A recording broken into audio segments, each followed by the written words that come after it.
morning everyone. So, we are looking into the some of the example problem on whatever we have done in this course till now, and in today's class we have already seen some problems, how to solve some problems in case of ultrafiltration, gel air controlled and osmotic pressure controlled, and under various conditions, batch, steady state, so on and so forth. In today's class we will be looking into couple of examples from design of the membrane modules and the dialysis. Okay. The first problem that I have designed today, that is the module design, membrane module design. So, in this problem we will just write it. The statement is that water is flowing through a rectangular channel, it is plain water,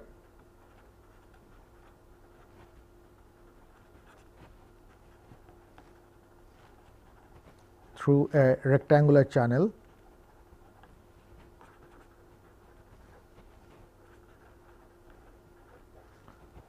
of half height is 1 millimeter, this is the half height,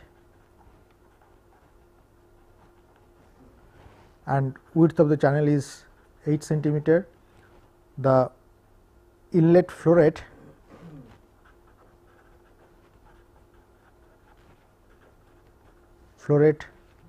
Q is 40 liter per hour.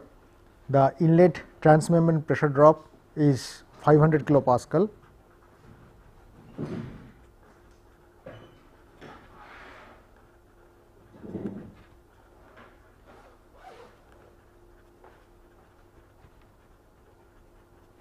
Pressure drop 500 kilopascal, and it results a constant permeate flux of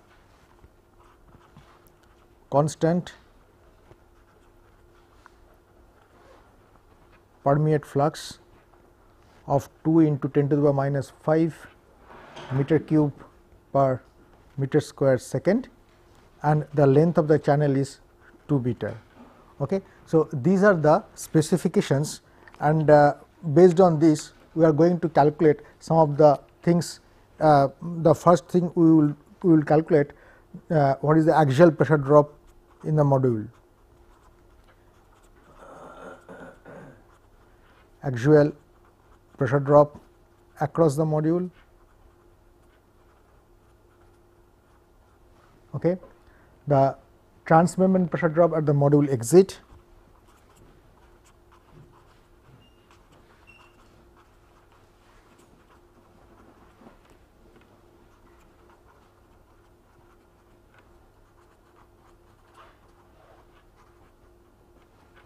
transmembrane pressure drop at the exit.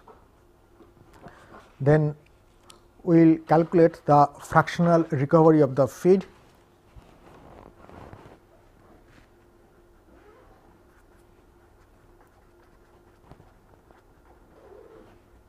because that is very important. From the amount that is going into the system, the maximum you will recover in the permeate, that will be better. Fractional recovery of feed and flow rate at the channel exit,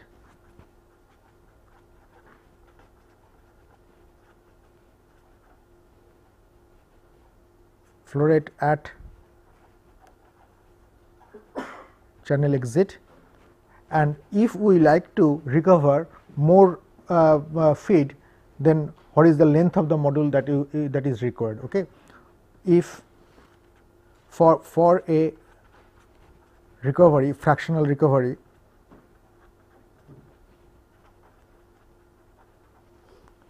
of 0.92, that means very high, then what is the length required, length of the module required.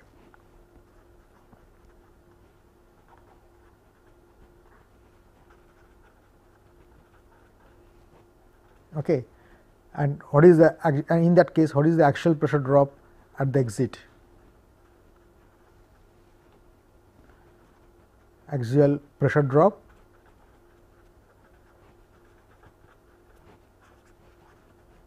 and flow rate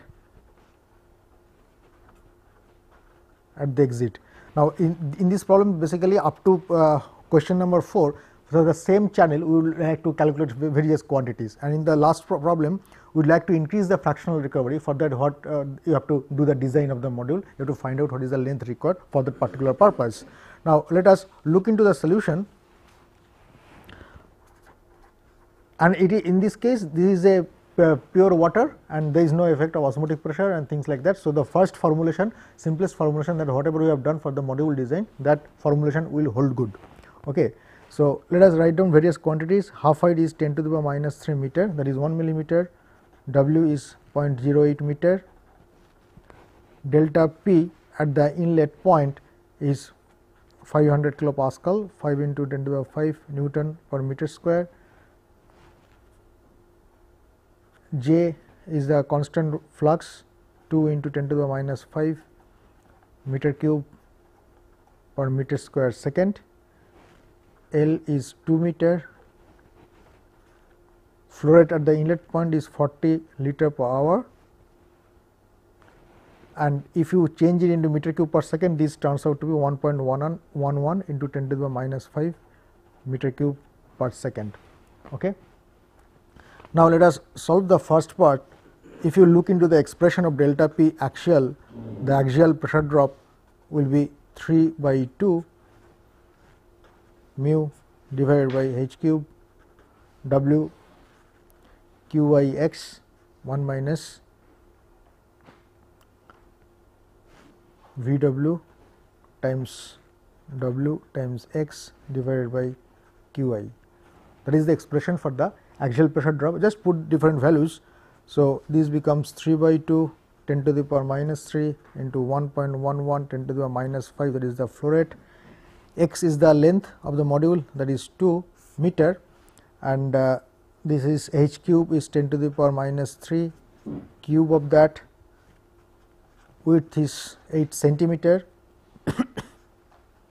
1 minus 2 into 10 to the minus 5, that is the flux, and width is 0.08 multiplied by 2, that is the length, 1.11 into 10 to the minus 5, that is the flow rate.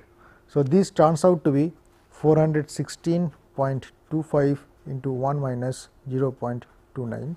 So, this is 296 Pascal. So, the axial pressure drop for this particular system is only is about 300 Pascal. Okay. And now, you will be able to calculate the different quantities. The second part is the transmembrane pressure drop, transmembrane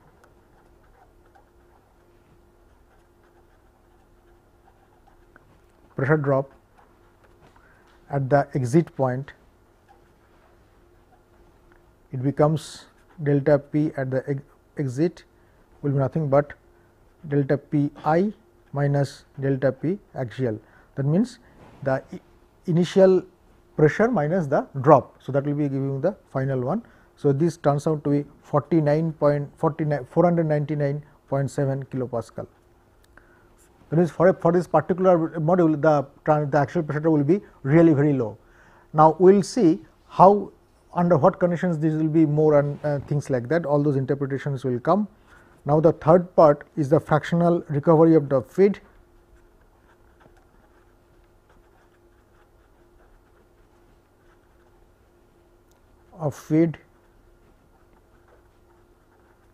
In the permeate. Now, if you look into the expression of that, this turns out to be 2 j W L divided by q I, and this turns out to be 2 into 10 to the power minus 5 into 8 into 10 to the minus 2, that is the width times length divided by q I is 1.11 into 10 to the power minus 5. So, it turns out to be 0.576. So, you will be recovering about 58% of the feed in the form of permeate, rest will be the retented, rest will go to the retented stream. Okay. Now, you can calculate the flow rate at the channel exit.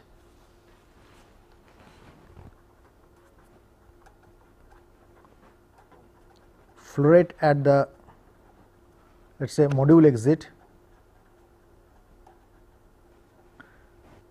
this becomes the expression of cross flow rate becomes Q is equal to Q I 1 minus 2 J W x divided by 2 Q I. Okay. So, this 2 will be cancelling out. So, that will be the amount of permeate amount of feed that you are withdrawing. So, now at the channel exit,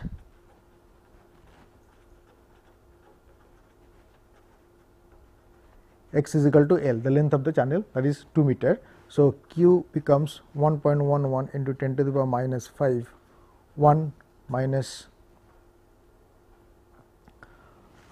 2 into 10 to the power minus 5 into 0.08 into 2 divided by 1.11 into 10 to the power minus 5, and it turns out to be around 29 liter per hour. Okay. That was the permeate flow rate, that is the channel the retented flow rate at the channel exit. Now, let us come down to the design problem. The design problem was that if your fractional recovery was 0.92, what will be the length of the module you required? Fractional recovery of the feed will be 0.92. So, 2 VW, VW is nothing but the J, 2 J W L divided by Q I. For the same flow rate, same channel width, suction etc., and the suction rate, the length can be calculated now. The length will be 0.92 into 1.11 into 10 to the power minus 5 divided by 2 into 2 to the power 2 into 10 to the power minus 5 into 0.08, and it turns out to be about 3.2 meter. So, for a 2 meter long module, you are recovering about 57% of the feed in the form of permeate.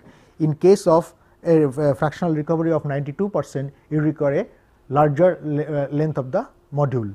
Okay, and that turns out to be 3.2 meter for this particular case. And let us look into the axial pressure drop, delta P axial. So, it is the axial pressure drop.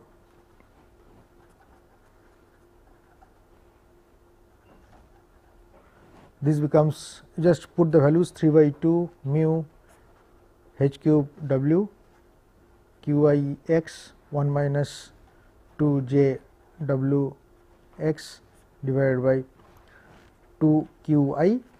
Okay. You put x is equal to L for the throughout the whole module, and if you put the number, this turns out to be about 360 Pascal. And if you see this time the axial pressure drop will be higher compared to the earlier case, and the flow rate will be flow rate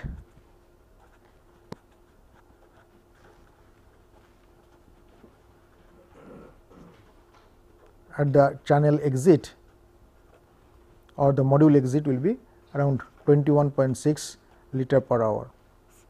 It will be further lower because you are extracting more permeate out of the module. So, the flow rate will be less. So, these are a more simpler case for designing a module, and in this particular problem we have seen that if you would like to recover more permeate, more feed in the form of permeate, then the length of the module has to be increased. Okay. In the next problem we will see what is the effect of if you reduce the channel height. Okay. Now, in the next problem, the problem number 2 for today's problem, in the above problem, that means for problem 1, for problem number 1, if the channel height is now reduced to 0.5 millimeter, okay, it is reduced by half, then you have to find out the axial pressure drop.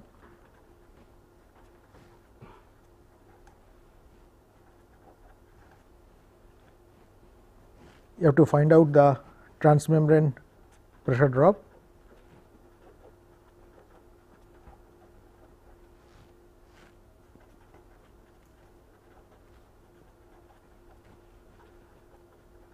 at the module outlet,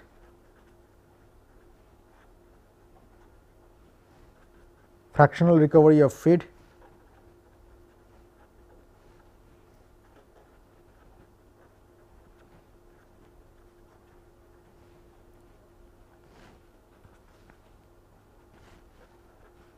and flow rate at the channel outlet, at the module outlet.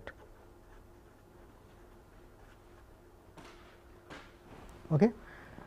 Now, the first case, the axial pressure drop, you just calculate it, delta P axial, just putting the numbers in the formula, 10 to the power minus 3 divided by 0.5 into 10 to the power minus 3 raised to the power 3 into 0.08, 1.11 into 10 to the power minus 5 into 2, 1 minus 0.29. Okay. Just put the values in the formula, it turns out to be this case 2364.3 Pascal. That means it is about 2.36 kilopascal. So, you see that now now we have reduced the channel height, the height of the module, and the axial pressure drop has increased tremendously. Okay. So, the pressure drop at the outlet can be calculated.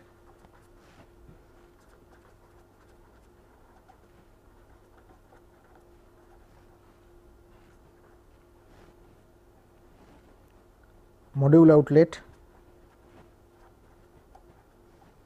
this becomes delta P L is nothing but 500 kilopascal, 5 into 10 to the power 5 minus 2364.3, this turns out to be 497 kilopascal. Okay. So, that is the pressure drop that you are going to get at the channel outlet. Now, the fractional recovery, now if you look into the definition of fractional recovery, there is no channel height does not appear. So, it remains same. Okay.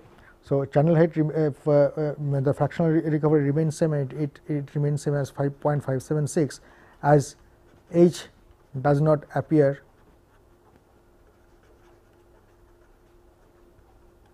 in the expression. Okay. Similarly, the flow rate will remain unchanged, and it flow rate at the module outlet, it remains unchanged, and it remains same value 28.5 liter per hour. Okay.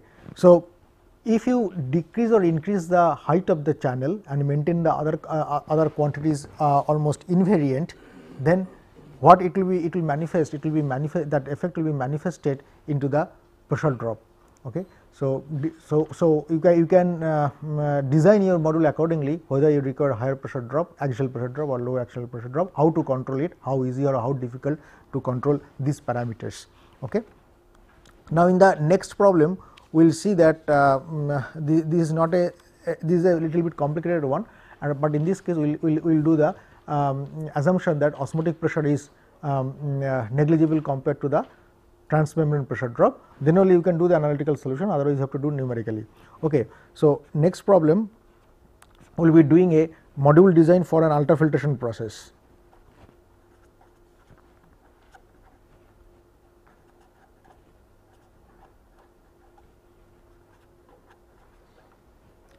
This case we consider a protein solution.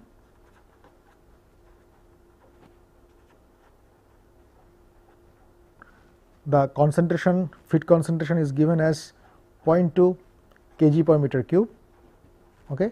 It has to be concentrated by ultrafiltration. This protein solution has to be concentrated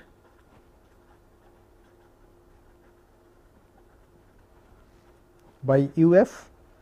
The operating conditions are like this: at the channel entrance, delta P I is 500 kilopascal, 5 into 10 to the power 5 Pascal, that is the transmembrane pressure drop at the channel entrance. W is the width of the channel, and this is same as 8 centimeter or 0.08 meter, and the channel half height is let us say 1 millimeter. So, this becomes 10 to the power minus 3 meter. The membrane permeability is given as 10 to the power minus 11 Newton second per meter square. So, this basically is in the order of 10 to the minus 11, it may be 2 into 10 to the minus 11 or 3 into 10 to the minus 11. For this particular problem, let us have it is in the order of 10 to the minus 11. The feed flow rate that is at the channel entrance is Qi is 40 liter per hour, and the channel length is 2 meter. Okay. And we neglect the osmotic pressure of the protein solution, it is high molecular weight protein. So, osmotic pressure of protein solution compared to the transmembrane pressure drop. Okay. So, negligible osmotic pressure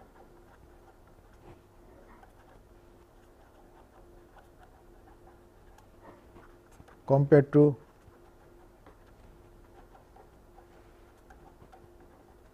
transmembrane pressure drop.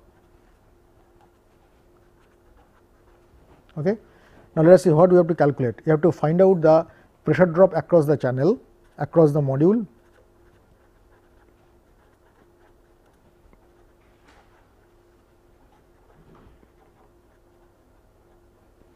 Okay. You have to find out the fractional recovery of the feed,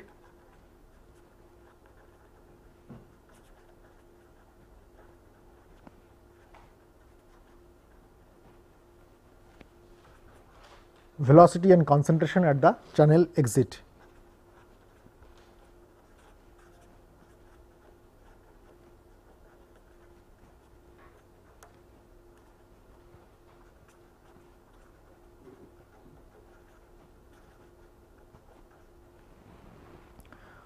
At the channel exit. Okay. So, we have different quantities, delta P I is 5 into 10 to the 5 Pascal, width is 0.08 meter, height is 10 to the minus 3 meter, membrane permeability is given, Q E at the inlet point is given as 40 liter per hour, it turns out to be 1.11 into 10 to the minus 5 meter cube per second. So, you can find out what is the velocity at the cross section average velocity at the entrance of the channel or the module. This becomes Q by 2 H W, that will be the area of cross section of the flow, and it turns out to be 0.07 meter per second. Okay. Now, in this case we are assuming that osmotic pressure is negligibly small. So, therefore, permeate flux is proportional to transmembrane pressure drop at any point of time, because delta P minus delta pi, the pi is negligibly small. So, we will go to the second formulation of our membrane module design, and we will calculate accordingly. So, therefore, we have to calculate the value of lambda there. If you remember, that was 3 mu L P over H cube. Mu is the viscosity of water protein solution. Let us say it is same as water viscosity, that is 10 to the minus 3 Pascal second. L P is given as in the order of 10 to the minus 11. This will be in the order of 10, this H cube 10 to the minus 9. So, it turns out to be 5.48 into 10 to the power minus 3. Then there is another parameter beta, we have to calculate that is 3 by 2 mu Q I, that is the inlet flow rate, H cube W lambda delta P at the inlet point, and this turns out to be this 3.2 into 10 to the power minus 3 into 1.11 into 10 to the power minus 5 divided by 10 to the power minus 9 into 0.08. The value of lambda is 5.48 into 10 to the power minus 3, and delta P I is 5 into 10 to the power 5, and it turns out to be 0.076. So, lambda L you have to find out, lambda L turns out to be 0.011, and sin H lambda L and cos H lambda L are you would like to calculate, utilize. So, this turns out to be 0.011 and cos H lambda L turns out to be 1. Okay. So, by computing all these quantities, you know all the parameters. Now, you have to put them in the formula. Okay.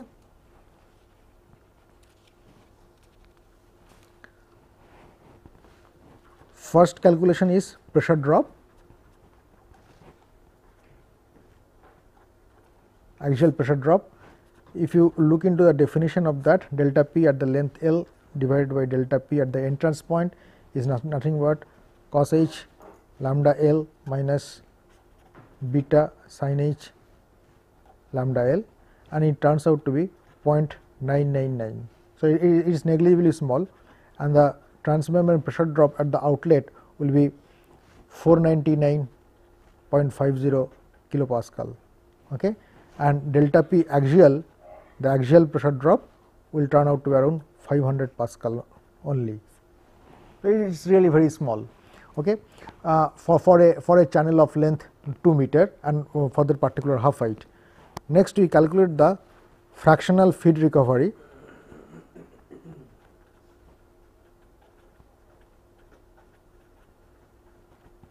in the form of permeate. The formula was 2 W, that is the width of the channel, multiplied by L p delta p divided by Q I lambda sin h lambda L minus beta cos h lambda L minus 1. Okay. So, this is delta p at the entrance point, that is delta p I, and if you put all these values, it turns out to be 0.147. That means, in this particular problem you are recovering only 14% or about only 15% of the feed in the form of permeate. That may not be feasible. So, you have to change the parameters, for example, channel half height or width or other parameters, design parameters, to increase the fractional feed recovery. In fact, you can set the fractional feed recovery about 90% or 85% and back calculate what will be the dimension of the channel and design appropriately. Okay. Now, third problem was velocity at the outlet.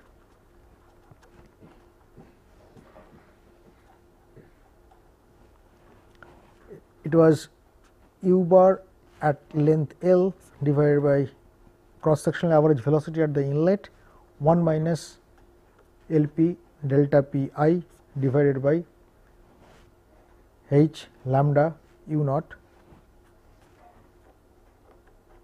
sin h lambda L minus beta times cos h lambda L minus 1 bracket close. So, if you put all the values, it turns out to be 10 to the power minus 11 into 5 into 10 to the power 5, that is the transmembrane pressure drop at the entrance point. H is 10 to the power minus 3, lambda 5.85 into 10 to the power minus 3, u naught 0.07, and this turns out to be 0.011, okay, and it is 0.86. So, u bar at length L at the module exit will be 0.06 meter per second. So, there is 14% loss in the cross flow velocity because the rest amount of feed because the feed you are extracting out of it. So, the velocity has decreased. Okay. So, about 14% loss in the velocity compared to the inlet of the module. Next is concentration at the outlet.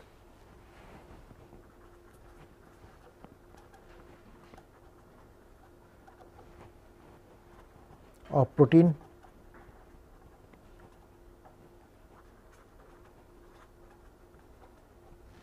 at the outlet. So, C L divided by C naught is inverse of the previous problem, u 0 divided by u at L. So, it is 1 over 0.86, this turns out to be 1.16. So, C at L turns out to be 0.232 kg per meter cube. Okay. So, in this particular problem, for this module, for this particular modules, its dimensions and the operating conditions, you are only concentrating it only by 16%. From C by C naught is about 1.16. Now, if you would like to increase, if you would like to concentrate it more, say let us say 2 times, 3 times, 4 times, it is just 1.16 times. You can design your module appropriately. You can find what will be the length, what will be the width, what will be the height, and what will be the operating. You can tinker with the operating conditions as well, that you can say that my inlet transmembrane pressure drop will be such, so that I can increase the concentration at the outlet by 2-fold or by 3-fold. So, I am just I have just selected some of the typical numbers to give you a feel, an idea how to do the calculations and what will be the for some typical values, what will be the final results you are going to obtain. So, if you would like to require that you would like to concentrate the protein by 2 folds, right, then in that case you will put C by C at the outlet divided by C naught is equal to 2 or 3, it is 3 folds concentration. Then according to that you can design your modules, you can select your design parameters or the operating conditions. So, there are 2 things, only design parameters and the operating conditions, and of course, the fluid properties. okay, but that is fixed once you have selected your fluid, that you are working with a protein solution or you are working with the effluent. Okay. So, that is fixed. So, based on the requirement, one can fine tune or design the geometric parameters of the module as well as the operating conditions to achieve the goal that you are setting for. Okay. So, next set of problem I am just I have selected for the dialysis one, and this is a design of a counter current dialyzer.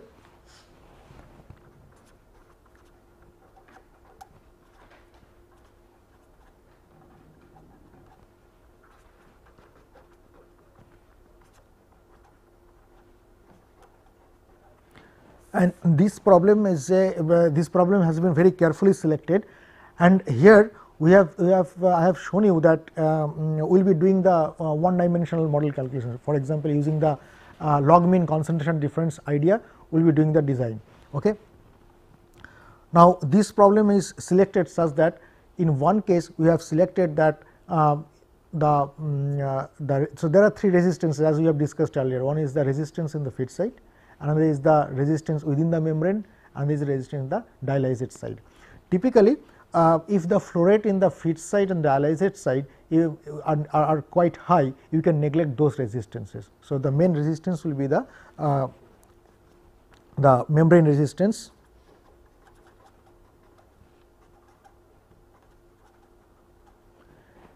okay. So, first we will do the calculation and find out the area required for getting a particular separation, that I am coming to the problem in elaborately. If you consider membrane resistance only, then what will be the area that will be required. Now, typically the feed flow rate is 2 times or 3 times lower than the dialysate flow rate to have the better efficiency. Now, if you consider resistance of membrane as well as the feed flow rate, feed side resistance, then what will be the area, membrane area, that you are going to get for a particular separation of the dialysis process. The third case, this is case 1, this is case 2, this is case 3. In the third case, we have considered that including membrane resistance, you include feed side resistance as well as the dialysate side resistance, and see what membrane area you are going to get. The common sense says that if you include this resistance only, the area that you are going to get will be the minimum here. So, this is AM1, in this case this is AM2, and in this case this is the AM3, the membrane area in this third case, and we are supposed to get AM1 is less than AM2 is less than AM3 in that order. Okay. Now, what will be the area and order of magnitude of the area, that we will see later on. Now, so basically for an actual dialysis case, you should consider all the 3 resistances intact, but what happens if you neglect one of them, if you neglect 2 of them, if you include all of them. Okay. So, let us look for let us come down to the problem. It is a steady state dialyzer.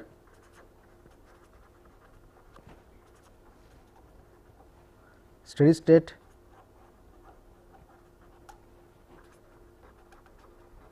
counter current dialyzer of cross section rectangular.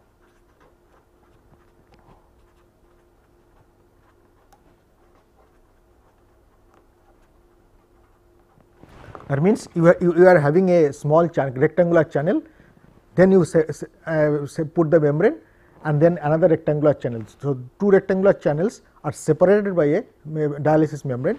In one channel you are passing the feed, and in the other channel you are passing the dialyzer in the opposite direction. So, that forms the counter current dialyzer, and the membrane area will be nothing but the height of the channel multiplied by the length of the module. Okay, that will be the membrane area, and the cross sectional area of the flow will be the width of the channel multiplied by the height of the membrane or height of the module. Okay, so that will give you the cross sectional area normal to the flow, and length of the module multiplied by the height of the membrane or module will give you the area of the membrane. Okay. Now, in this case urea is separated, is removed by pure water as dialysate, okay, and inlet feed concentration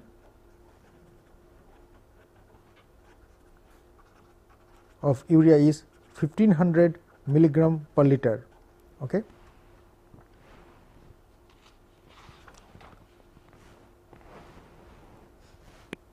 The feed flow rate is given as 18 liter per hour, dialysate flow rate is 5 times of that, let us say 90 liter per hour. Diffusivity of urea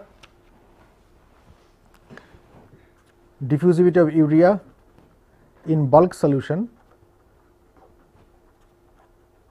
is given as 10 to the power minus 10 meter square per second, and diffusivity of urea in the membrane is 2 orders of magnitude less. So, it will be in the order of 10 to the minus 12 meter square per second. Okay. Membrane thickness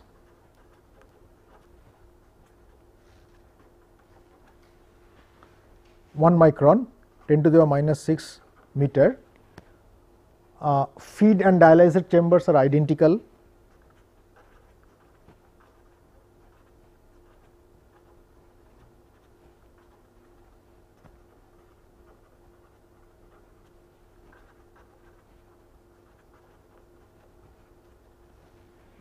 They are, the channel width is 5 millimeter and full height is 5 millimeter. 5 millimeter height, 5 millimeter width, both the channels. In the feed side, the urea concentration has to be reduced from 500 to 300 milligram per liter.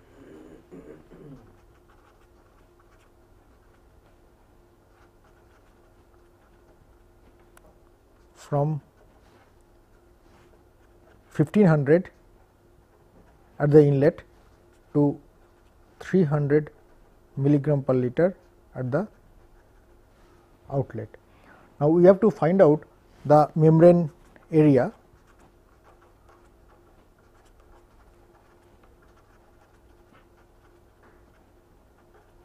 required for this particular problem. Okay. Now, we just draw the schematic diagram of the counter current dialyzer. CIFI is the feed of urea that is going into systemic feed chamber is 1500 milligram per liter. CIFE, that is the urea that is going out, should be 300 milligram per liter.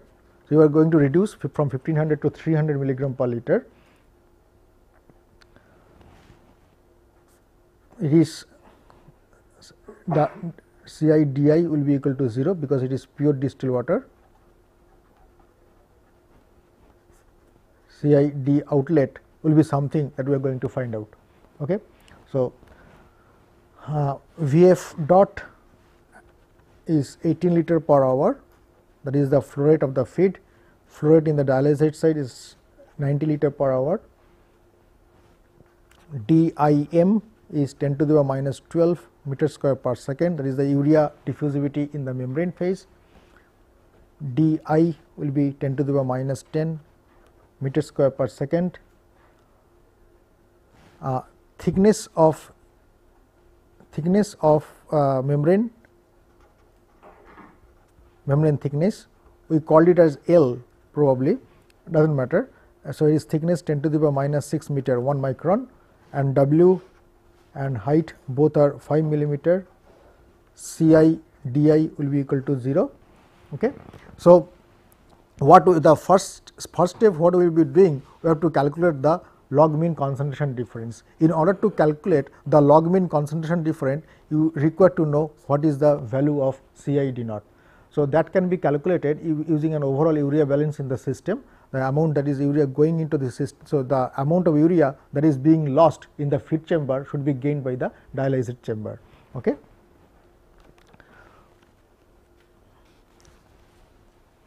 So, m dot is the urea rate of urea transport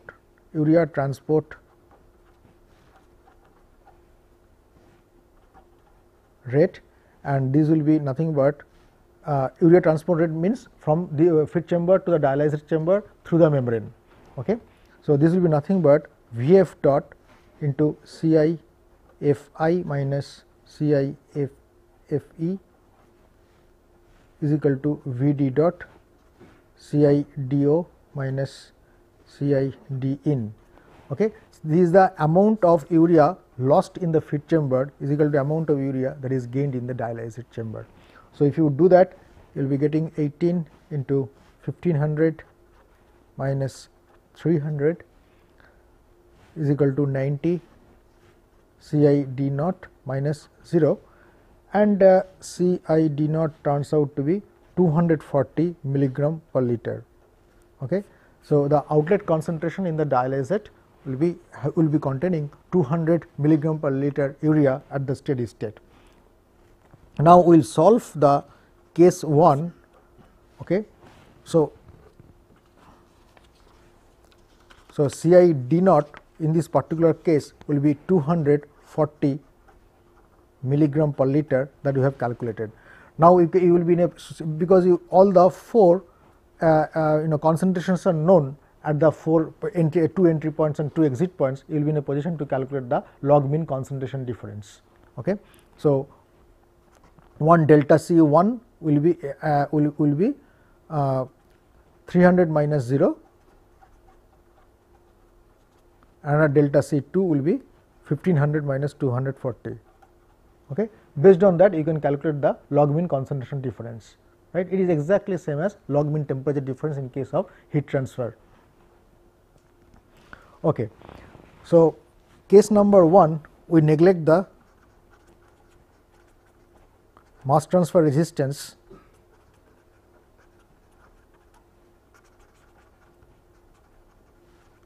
on both sides. The only resistance is membrane resistance.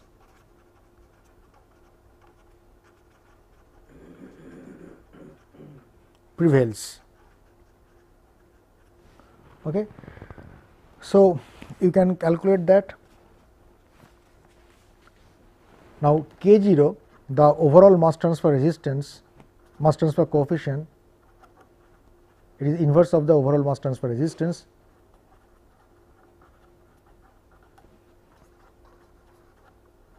Coefficient, it turns out to be dim divided by the thickness of the membrane, and this will be 10 to the power minus 12 divided by 10 to the power minus 6. So, it will be 10 to the power minus 6 meter per second. Okay. Now, you calculate the delta C LMTD. We write it LMTD, it should be LMCD. Basically, the idea is same. This is delta C1 minus delta C 1 minus delta C out divided by ln delta C 1 delta C out. So, it will be delta C 1 will be 1500 minus 240. So, this turns out to be 1260 milligram per liter, and delta C 2 will be 300 minus 0, that is 300 milligram per liter. So, it is at the inlet point of the feed, this is at the outlet point of the feed. The concentration difference at the inlet point of the feed, and this is the concentration difference at the exit point. Okay. So, you will be in a position to calculate delta C we should call it LMCD, but anyway, since we have we know the meaning of it. 1260 minus 300 divided by ln 1260 divided by 300. It turns out to be 668.95 milligram per liter. So, the log mean concentration difference for the full dialyzer module it turns out to be 668.95 milligram per liter, and you can calculate the mass transport rate of urea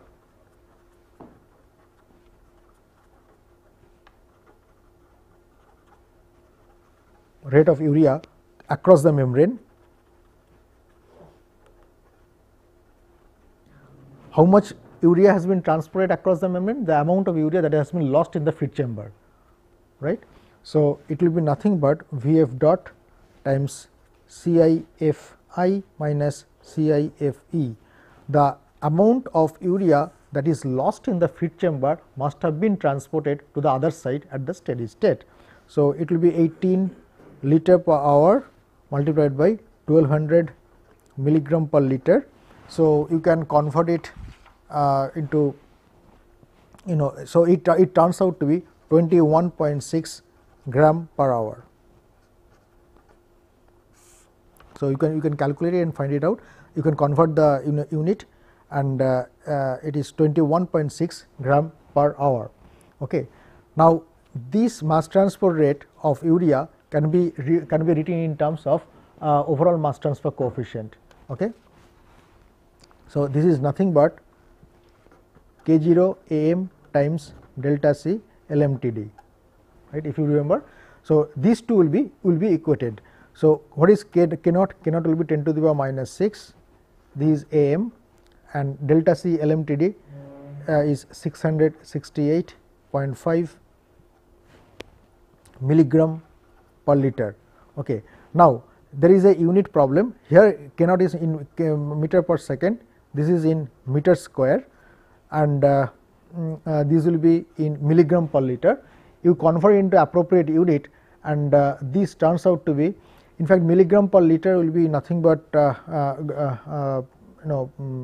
okay. So, if you multiply it, I think if you multiply it by 3600, then it turns out to be gram per hour. Okay. That is a unit conversion.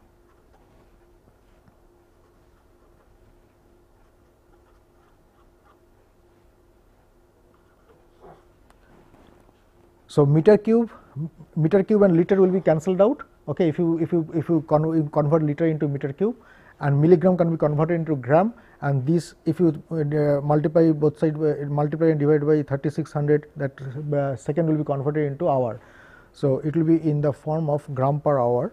So, it turns out to be 2.41 times AM, the unit will be gram per hour. So, you should be very careful about the unit. So, now we will be equating the amount urea transported by depletion, amount depleted in the feed chamber, that is 21.6 gram per hour with this. So, this will be 2.41 AM times 20 is equal to 21.6, and area of the membrane will be nothing but 8.96 meter square. So, it will be around 9 meter square. So, given the dimension of the channel and the operating conditions, the specification, the amount of urea that has to be that is going into the system, and the amount has to be removed. If you would like to design a membrane dialyzer, you have to supply a membrane area of about 9 meter square. Then you will be realizing those targets that you are going to set. In the case number 2, we will be considering the dialysate site. We will neglect the dialysate site mass transfer coefficient resistance, neglect dialysate side mass transfer resistance, and include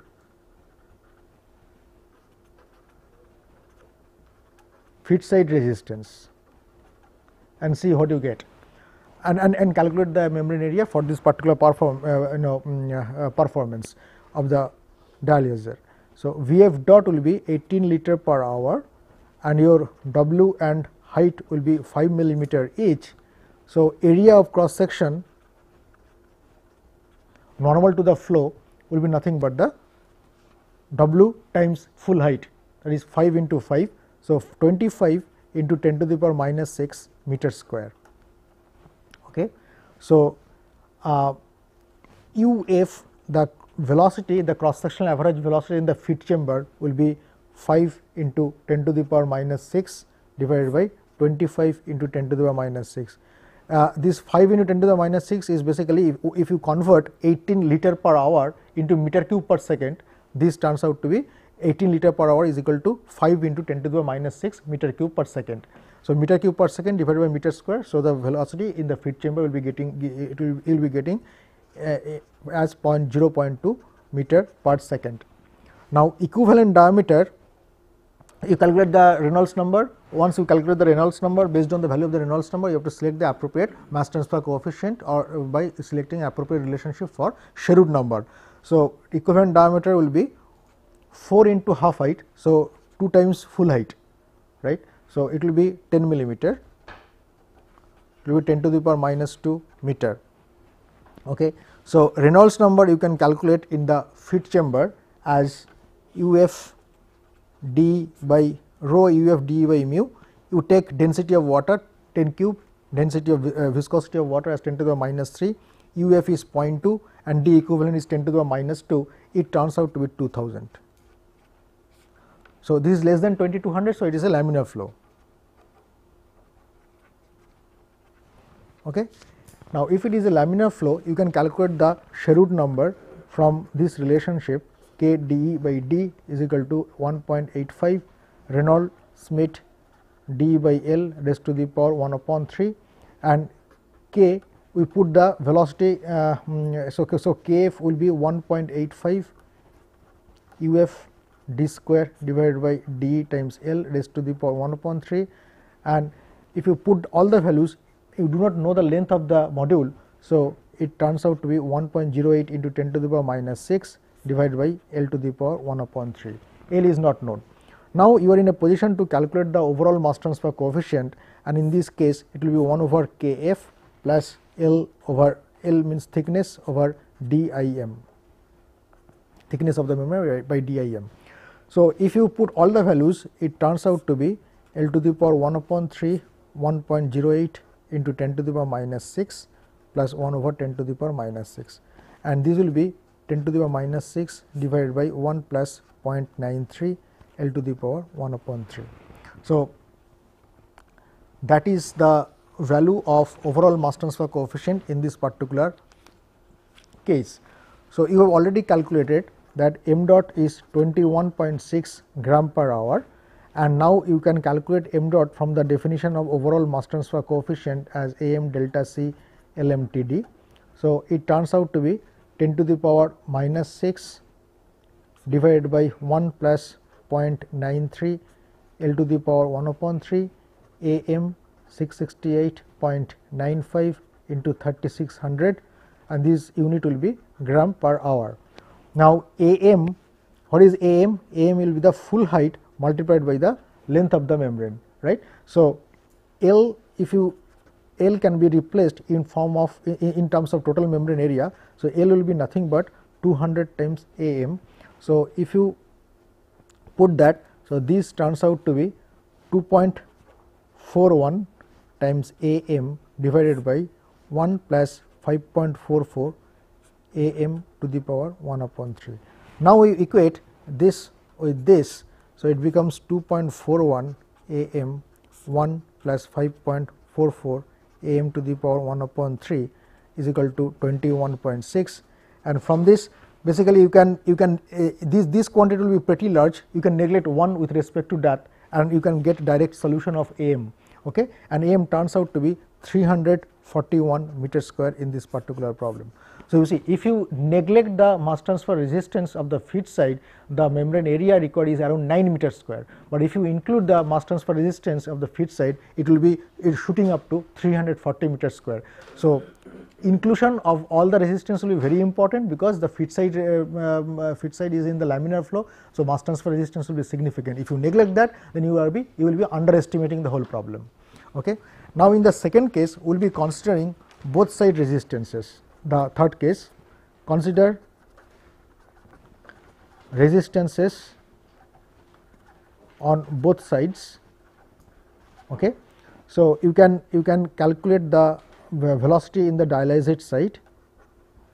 This turns out to be 2.5 into 10 to the power minus 5 meter cube per second, and dialysate side velocity will be 1 meter per second, and the Reynolds number in this particular problem turns out to be 10,000.